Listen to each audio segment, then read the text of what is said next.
I think it's very important that schools play their part in undertaking health education. Obviously, we know from past experience that healthy children learn more effectively in schools, and that education has a key role to play in promoting health and well-being. And crucially, schools should be safe places for all children, especially children who may lack their parents or other family members. A health-promoting school is a school which tries to promote health and learning in everything that it does, through the curriculum, through the atmosphere, through the way people relate to one another. It's also a school which reaches out into the community and involves parents, health professionals, and community leaders in all of the work that it does. There are many such schools now in different parts of Europe and elsewhere in the world, and they prove to be very successful in not only promoting the health of children, but also in encouraging better learning outcomes. I think there are about 5 main qualities of a health promoting school. First of all, it complements the work that parents do, that older people do, and that the community does. It doesn't seek to substitute for parents and community leaders. It seeks to add value to what they are doing in terms of promoting children's health. It also respects diversity of experiences, interests and needs, and promotes acceptance and inclusion and recognition of difference. It promotes respect for ethnic, disability, social and gender and sexuality diversity.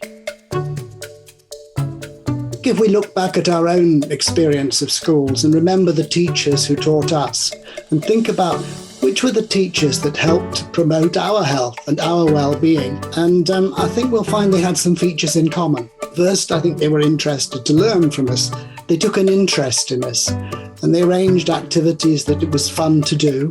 They explained things carefully, and they encouraged me to think. And when I needed help, I got it from them. Ultimately, they were teachers that I and the other children in the class could trust. Health education is a very broad subject. It encompasses all kinds of activities and all different areas of focus. Just a few of them include things like relationships. What makes a good relationship? What makes a bad relationship? Relationships between pupils, relationships between adults, between children and adults, and so on. Violence and staying safe, how to deal with violent situations, how to report the violence that you experience. These are important concerns as well. The human body and development, of course, there's much to be learned there in biology classes, but also in other classes as well. And issues such as nutrition, issues such as physical activity, mental health, all of these are part of health education, as well as sexuality and sexual behavior and reproductive health. So it's a broad subject in which all of these issues come together to help make sense for young people and encourage the promotion of health in and through schools. We've learned over the last 30 years now that a package of measures needs to be in place if health education is going to work well in schools. The first thing is it's really important to use what we call a whole school approach.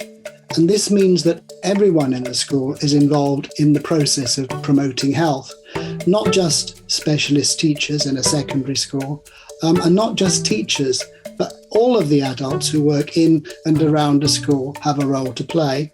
And they try to convey consistent messages and approaches in what they do. And that's what we mean when we talk about a whole school approach. But beyond this, there need to be links with health services. Too often, health services are in one part of the town or the village, and the school is in another. And yet, the people who work in those health services have an important contribution to make to health education in schools, and teachers and those working in schools can learn much more about the health services by visiting them and arranging ways in which young people can connect more easily with them. Parents are really crucial too in that respect. We need to talk with parents before we begin the work, and we need to keep them informed about what it is we're doing. Parents sometimes have myths about what health education is about, and we need to find ways of dispelling those myths. And of course, the broader community, not just parents, but community leaders, religious leaders, and others within that community have a role to play. And the health promoting school reaches out to involve these people in the work that it does. And finally, and most importantly, in many respects, we need a well-trained and a well-supported workforce of teachers. Many teachers feel that this is work they haven't been trained to do. So we need to provide in-service education, continuing education for those teachers. And for those who are just beginning their careers as teachers in universities and pedagogic institutes, health education needs to be incorporated as part of the mainstream work for all teachers or all people who want to become teachers in the future. Again, we can see in different parts of Europe success when health education's been introduced into schools as part of a health promoting school approach. I think some of the clearest examples of that come from Estonia, a country which has had a fairly long tradition of doing this work, but went about building up the momentum gradually. It was way back in the 1990s that teachers and educators and health professionals started talking about health education in Estonian schools, and a compulsory subject was created in the curriculum called Human Studies. And throughout the late 1990s, early 2000s, this curriculum was revised, as we need to do with all curricula, to keep pace with the times, to learn from success in the past. And one of the important revisions actually was to forge closer links with youth counselling centres or youth-friendly health services, which sort of built the relationship between education and health.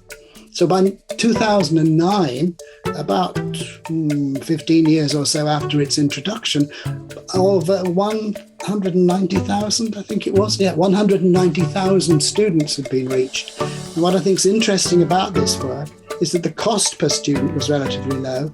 Actually, the UNESCO estimate suggested it was about $32 US dollars per student per year. And if we look at what happened over this period of time, the same period of time, we can see that legally induced abortion rates in Estonia fell, live birth rates in Estonia fell, and pregnancy rates in Estonia fell, alongside other changes in health as well, such as lower rates of STI infections. Now, we can't say that it was entirely the school program that brought this about, but what we can say is that it was an important contributing factor to these changes in a European country. Over time, we've learned a lot about how best to introduce health education into schools. And one of the things we've learned is that there are no quick fixes in terms of how to do this. It takes time. We need, as I said earlier, to train teachers to do this work. We need to work with parents and the community. We need to get it right, basically. And developing a good program of any kind takes time. So we need to sometimes be modest, start from small things and build up from there. But crucially, we need to remember that health education in schools brings staff together, brings the school community together. It helps build better relationships between the school and with parents and with other community members. And at the end of the day, healthy students are better learners and they're happier learners. So education has this really key role to play in promoting health. Looking at the work that's already taken place in Moldova, I think we can be pleased. I mean, important work has taken place in relation to personal development, for example, in the primary curriculum, and also in biology and health education in the secondary curriculum. So the key challenge now is to build upon the steps that have already been taken. There are already, I believe, partnerships between education and other services in some parts of the country. So we need again to upscale this, to encourage more youth-friendly health services to come into being and not just exist there, but to relate well with schools and schools to relate well with those health services. And universities and teacher training institutions, colleges are beginning to train teachers for this important work in the field of health ed. And some of them are providing continuing education for teachers of subjects in secondary schools and for teachers of children in primary schools. So there's enormous optimism there, and we can build upon that success to move forwards together as teachers and educators, as health professionals, as government officials, as community workers, and ultimately as people who really care about the future and the well-being of our children in that future. Thank you.